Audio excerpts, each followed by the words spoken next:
Hello, myself Mishri and And our project is about detecting rain. We have used smart sensor technology, which are the rain sensors, and also inside this we have the Arduino Uno components, which is Arduino Uno board, and these are the breadboards and the male and female wires.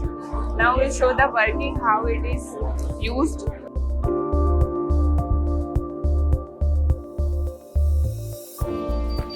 This is the buzzer, which is indicating that there is not rain, and now we'll spray the rain.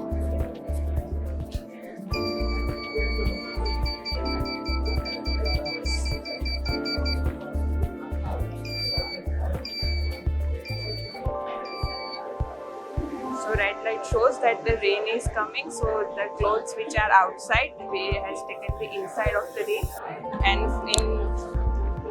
again if the rain is not there,